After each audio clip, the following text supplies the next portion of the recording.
Hello friend, तो चलिए मेरी कहानी माय डेविल वाइफ के नेक्स्ट चैप्टर को शुरू करते हैं। चैप्टर नंबर 6, प्रियंका के परिवार से पहली मुलाकात कृष्ण की। कृष्ण और प्रियंका दोनों दरवाजे के सामने खड़े थे। तभी एक बॉडीगार्ड दरवाज़ा खोलता है और वो दोनों अंदर जाते हैं। जब वो पहला कदम रखते हैं तब कृष्ण देखता है नौकरों की एक लंबी कतार, जिसमें एक तरफ महिलाएं और एक तरफ पुरुष खड़े थे। उनका सर नीचे की तरफ झुका हुआ था और ये उसके सामने सम्मान के लिए था। कृष्ण इस परिवार का नया सदस्य है जिसका सम्मान इन्हें करना होगा और ये इस बात से इनकार नहीं कर सकते। कृष्ण तो ये सब देखकर हैरान था। वो पहली बार ऐसा कुछ देख रहा था। जब वो उन सब को पार करते हुए अंदर जाते हैं तो वहाँ प्रियंका के दादाजी और उनके माता पिता, उसकी दोनों बुआएं भी वहीं पर खड़ी थीं। साथ ही प्रियंका का छोटा भाई, जिन्हें देखकर कृष्ण थोड़ा घबरा जाता है। जब उसे पता चला कि उसे प्रियंका के परिवार से मिला है तो उसे नहीं पता था कि वो लोग कैसे हैं, लेकिन उसने दूर दूर तक ये नहीं सोचा था कि वो लोग इतने ज़्यादा पावरफुल होंगे। ये सोचकर वो थोड़ा घबरा जाता है। लेकिन जब वो अपने साथ चल रही लड़की को देखता है तो उसकी आंखों में कोई भाव नहीं थे। प्रियंका अपने चेहरे से मास्क हटाती है और अपनी नज़रें उठाकर अपने दादाजी को देखती है, जो अभी भी अपने हेड चेयर पर बैठे हुए थे। उनके हाथ में एक स्टिक थी जिस पर शेर का मुंह बना हुआ था, जो शायद उनकी ताकत दिखा रहा था। कृष्ण उनके सामने खड़ा था। वो थोड़ा घबरा गया था और उसकी नज़रें दादाजी, जिनका नाम राजीव सिंघानिया था, वो इस पूरे परिवार के राजा थे, जिनकी मर्जी के खिलाफ कोई नहीं जाता। उन्हें इस परिवार को जोड़ कर रखा है। उनके पास उनकी दाईं तरफ उनका बेटा महेश सिंघानिया और उनकी बहू समीक्षा सिंघानिया, उनकी बाईं तरफ उनकी दोनों बेटियां, बड़ी बेटी रुद्राक्षी सिंघानिया जो कि सीएम के पद से रिटायर हुई है। उनकी ताकत का राज आज भी है। उनके एक इशारे पर तख्ता पलट हो जाता है। नहीं, उनकी बड़ी छोटी बेटी महेश्वरी सिंघानिया, एक जानी मानी ज्वेलरी डिज़ाइनर, उसकी ताकत का इस बात से पता लगा जा सकता है कि दुनिया के सबसे महंगे गहने इन्हीं के नाम हैं। ये है राजीव सिंघानिया के 3 बच्चे। वहीं उनके बेटे के भी 3 बच्चे हैं। उनका बड़ा पोता एक बड़ा नेता है, तो वहीं उसकी बुआ की तरह ऐसा लगता है मानो राजनीति इनके इशारे पर नाचती हो। वहीं उनकी दूसरी पोती, जो इनके बेटे की दूसरे नंबर की बेटी, अपने पिता और दादाजी की तरह एक बिजनेस वूमेन, वो भी किसी से कम नहीं। वहीं उनका सबसे छोटा पोता एक विद्यार्थी के साथ ही वो एक अध्यापक भी है। इन सब बातों से इस परिवार की ताकत का हम सिर्फ अंदाज़ा लगा सकते हैं। इस समय कृष्ण राजीव सिंघानिया, जो कि प्रियंका के दादाजी भी हैं, वो उसे देखकर एक प्यारी सी मुस्कान देते हैं और बड़े ही प्यार से कहते हैं, कृष्ण बेटा, तुम्हारा हमारे परिवार में स्वागत है। मुझे आशा है कि तुम हमारे साथ मिलकर खुशी खुशी रहोगे। इतना कहकर वो उसका कंधा धीरे से थपथपाते हैं और फिर उनकी नज़रें अपनी पोती प्रियंका पर जाती हैं और वो उसे देखकर एक प्यारी सी मुस्कान देते हैं।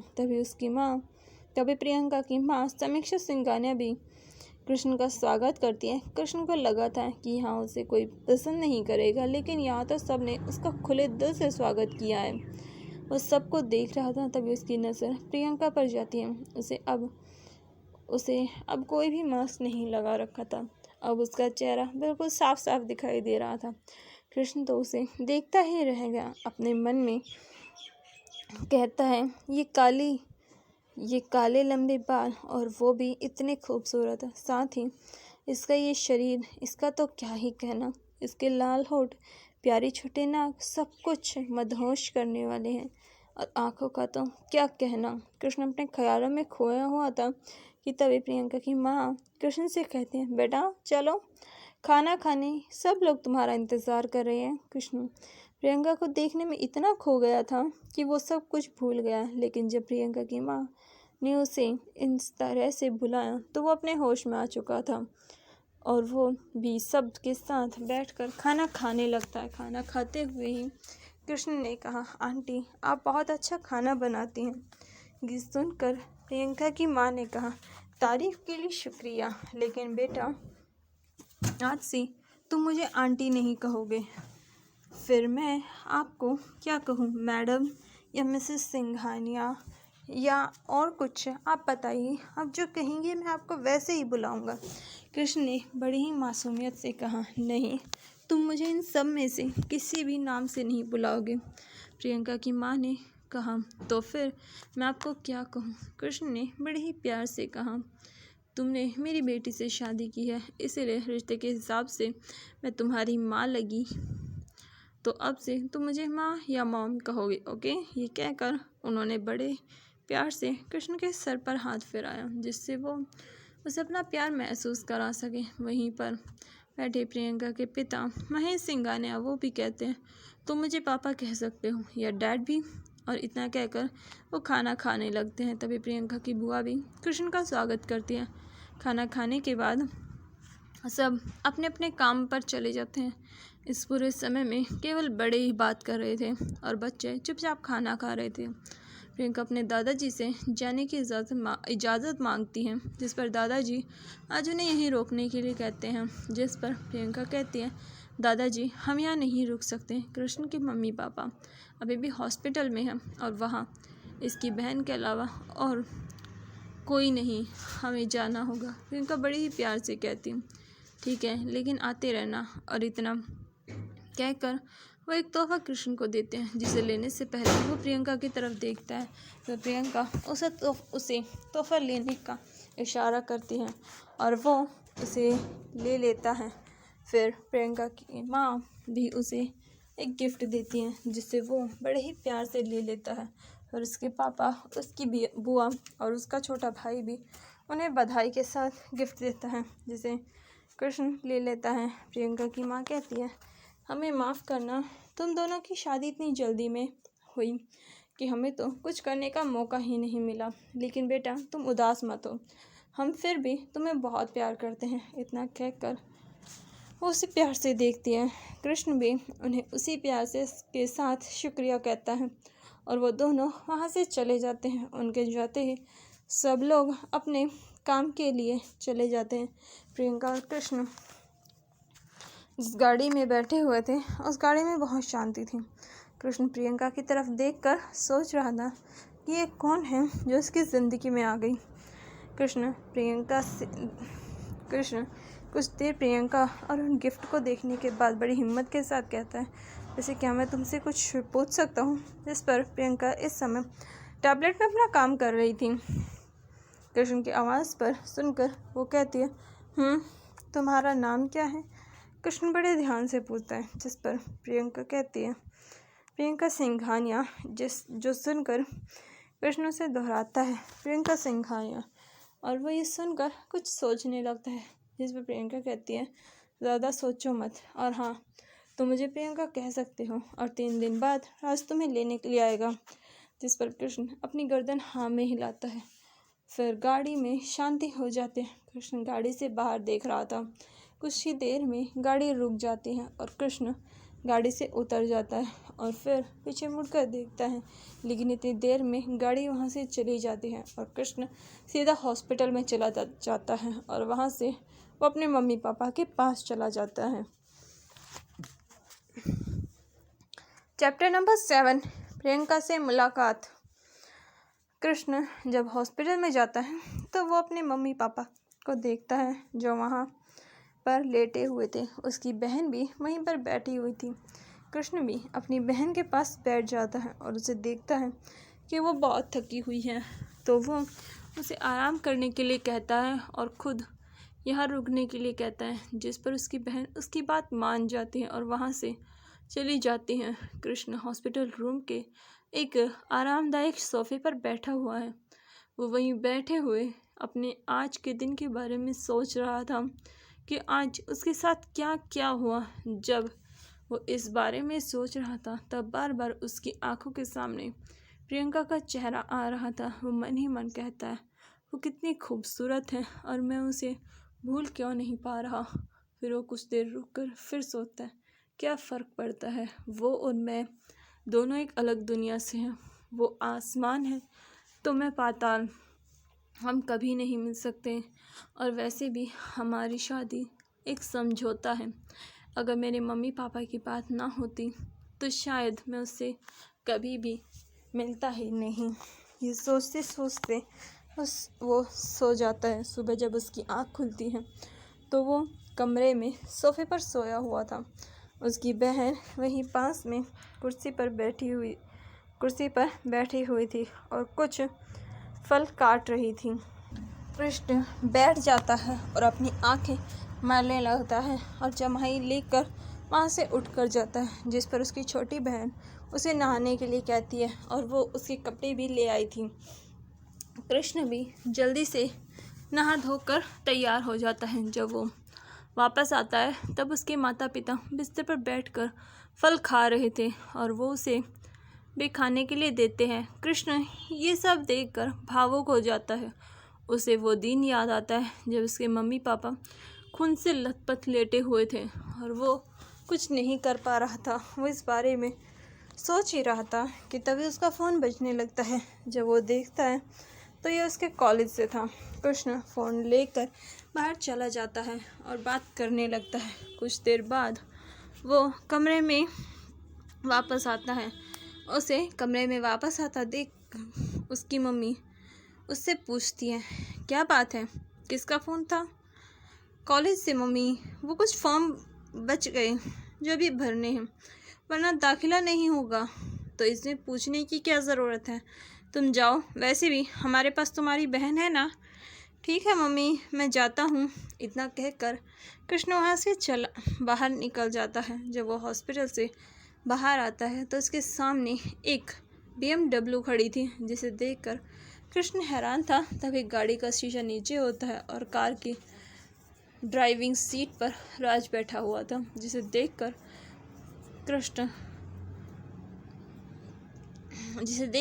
कृष्ण उससे इशारे में पूछता है कि वो यहाँ क्या कर रहा है। जिसके इशारे को समझकर राज उसे गाड़ी में बैठने का इशारा करता है। कृष्ण बिना कोई सवाल पूछे गाड़ी में बैठ जाता है। राज गाड़ी चलाना शुरू कर देता है। गाड़ी चलाते हुए कृष्ण राज से पूछता है, आप यहाँ क्या कर रहे हैं मिस्टर राज? सर, मैम ने मुझे आपका ख्याल रखने के लिए कहा है, इसीलिए मैं यहाँ आपको लेने के लिए आया हूँ। वैसे क्या आप जानते हैं कि मुझे कहाँ जाना है? कृष्ण राज से पूछता है। यस सर, आप कॉलेज जा रहे हैं। जिसे सुनकर कृष्ण हैरान हो जाता है, लेकिन फिर कुछ देर सोचने के बाद उसे ये ज़्यादा अजीब नहीं लगता। इसके बाद गाड़ी में बिल्कुल शांति हो जाती है। वहाँ केवल सांसों की आवाज़ आ रही थी। तभी कृष्ण इस शांति को तोड़ते हुए कहता है, गाड़ी पहले घर के लिए लेना, मुझे कुछ डॉक्यूमेंट लेने हैं। जी सर। इतना कहकर राज गाड़ी कृष्ण के घर की तरफ मोड़ देता है। घर पहुंचने के बाद कृष्ण गाड़ी से उतर जाता है और राज को गाड़ी में रहने के लिए कहता है और कुछ डॉक्यूमेंट्स लेकर वो 15 मिनट में वापस आ जाता है और गाड़ी चलाने के लिए कहता है। कृष्ण को गाड़ी में बैठा देखकर राज गाड़ी शुरू कर देता है और कुछ ही देर में गाड़ी फिर से हाईवे पर दौड़ रही थी और कृष्ण बड़े आराम से बैठा था। 15 मिनट बाद गाड़ी कृष्ण के कॉलेज के सामने रुकती है और कृष्ण गाड़ी से निकल जाता है, जिस पर राज भी उसके पीछे आने लगता है। हे, तुम मेरे पीछे कहाँ आ रहे हो? Sir, college. क्या? जाकर गाड़ी में बैठो, मेरे पीछे आने की कोई ज़रूरत नहीं है। लेकिन सर, लेकिन कुछ नहीं, जाकर गाड़ी में बैठो, मैं अकेले ही जाऊंगा और मैं जल्दी ही वापस भी आ जाऊंगा। इतना कहकर कृष्ण बिना राज की बात सुने कॉलेज के अंदर भाग जाता है और राज भी जाकर गाड़ी के पास खड़ा हो जाता है। कृष्ण कॉलेज में जाता है तो वो देखता है कॉलेज बहुत बड़ा है और यहाँ पर बहुत से खूबसूरत बगीचे भी हैं और उनके बीच उनके बेहतर सुंदर फूल लगे हुए हैं। कृष्ण बगीचे से होते हुए प्रिंसिपल ऑफिस की तरफ जा रहा था, लेकिन उसे पता ही नहीं था कि ऑफिस कहाँ पर है। कुछ दूर जाने के बाद वो रास्ता ही भूल जाता है। तो वो एक स्टूडेंट से कहता है, हे, क्या आप बता सकते हैं प्रिंसिपल ऑफिस कहाँ है? यहाँ से सीधा जाकर दाईं तरफ जाकर वहाँ से कुछ 5 कमरे के बाद बाईं तरफ, फिर छठे कमरे के बाईं तरफ वाले रास्ते में सबसे आखिरी कमरा प्रिंसिपल ऑफिस है। इतना कहकर वो स्टूडेंट वहाँ से चला जाता है। कृष्ण उसके बताए अनुसार जाता है और वो वहाँ से प्रिंसिपल ऑफिस पहुँच जाता है। कुछ देर प्रिंसिपल सर से बात करने के बाद कृष्ण वहाँ से सीधा बाहर की तरफ जाने लगता है, लेकिन तभी वो किसी से टकरा जाता है। जो उठकर देखता है तो ये प्रियंका का छोटा भाई था, जो यहाँ प्रोफेसर है। जब कृष्ण इससे टकराया तो वो कुछ देर तो उसे एकटक देखता ही रहा। तब प्रियंका का भाई, जिसका नाम प्रियांक था, वो उसे उठाता है और कहता है आई एम सॉरी। जिस पर कृष्ण हकलाते हुए कहता मुझे भी माफ़ कीजिए, मेरी भी गलती है। कृष्ण उठकर वहाँ से जाने लगता है क्योंकि वो यहाँ से अभी भागने वाला है। तभी प्रियंका का भाई कृष्ण को रोक कर कहता है 1 मिनट। फिर वो कृष्ण के पास आता है और उसे गले लगा कर कहता है मैं आपको घर पर बधाई नहीं दे पाया, सो वेलकम होम जीजा जी। और इतना कहकर वो उसे ज़ोर से गले लगाता है और कुछ देर बाद उसे छोड़ देता है। कृष्ण का कंधा थपथपा कर वहाँ से चला जाता है। कृष्ण भी वहाँ से भाग जाता है। बाहर राज गाड़ी के पास खड़ा था। कृष्ण भी आकर गाड़ी में बैठ जाता है और वो दोनों वहाँ से निकल जाते हैं। राज कार में बिल्कुल शांति थी। कृष्ण ना जाने किन किन ख्यालों में खोया हुआ था। आज वो अपने साले यानी कि प्रियंका के छोटे भाई से मिला। वो उसकी वाइफ का भाई है। कृष्ण कुछ देर इसी बारे में सोचता है, फिर एक गहरी सांस लेता है। 20 मिनट में गाड़ी हॉस्पिटल के सामने जा पहुंचती है। कृष्ण जब ये देखता है तो वो कार का दरवाज़ा खोलकर बाहर आ जाता है। फिर वो मुड़कर एक नज़र राज को देखता है और वहाँ से मुड़कर अपने कदम अस्पताल की तरफ ले लेता है और अपनी माँ और बहन से मिलने के लिए चला जाता है। जब वो कमरे में पहुँचता है तो डॉक्टर उसके मम्मी पापा के कमरे में थे और वो उन्हें चेक कर रहे थे। ये देखकर कृष्ण भी वहाँ से वहीं आ जाता है। डॉक्टर उनके सारे टेस्ट के लिए सैंपल पहले ही ले जा चुके थे और आज वो बस रिपोर्ट आई है जो वो उन्हें देने के लिए थे। कृष्ण डॉक्टर को देखकर उनसे अपने साथ कैबिन में ले जाते हैं और चेयर पर बैठकर कहते हैं सर हमने इनका इलाज पूरी तरीके से कर दिया है और वो अब ठीक है और कुछ समय तक अगर वो आराम करेंगे तो वो पहले जैसे हो जाएंगे। कृष्ण वैसे डॉक्टर सर हम कब तक उन्हें घर ले जा सकते हैं? आज हम उनका डिस्चार्ज कर देंगे, आप आज ही उन्हें ले जा सकते हैं। डॉक्टर सारी रिपोर्ट को एक फाइल में डाल कर कहते हैं। जिसकी बात सुनकर कृष्ण उठकर कमरे से बाहर आता है और अपनी बहन को सामान पैक करने के लिए कहता है और खुद जाकर डिस्चार्ज पेपर तैयार करता है।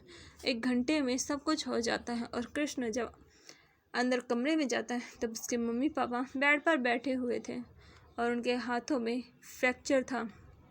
उसके पापा के कंधे में जो अब कुछ हद तक ठीक हो गया था। कृष्ण उनका सामान लेकर लिफ्ट से सीधा नीचे जाता है जहाँ उसके मम्मी पापा भी साथ में थे। जब वो नीचे जाता है तो बाहर पहले से ही एक टैक्सी खड़ी थी जिसे देखकर कृष्ण कंफ्यूज हो जाता है।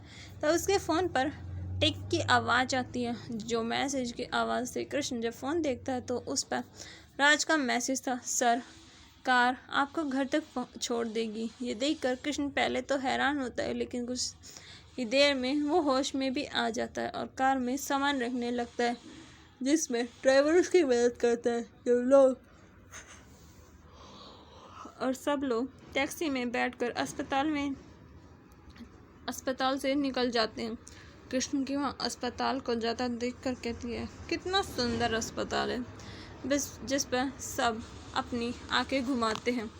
30 मिनट तक टैक्सी में बेकार की बातें करके सब लोग घर पहुंच जाते हैं और फिर सारा सामान लेकर घर चले जाते हैं। Thank you. तो चलिए मिलते हैं इसके नेक्स्ट पार्ट में। तब तक के लिए मेरे चैनल को लाइक कीजिए, शेयर कीजिए, सब्सक्राइब कीजिए। Thank you, bye bye.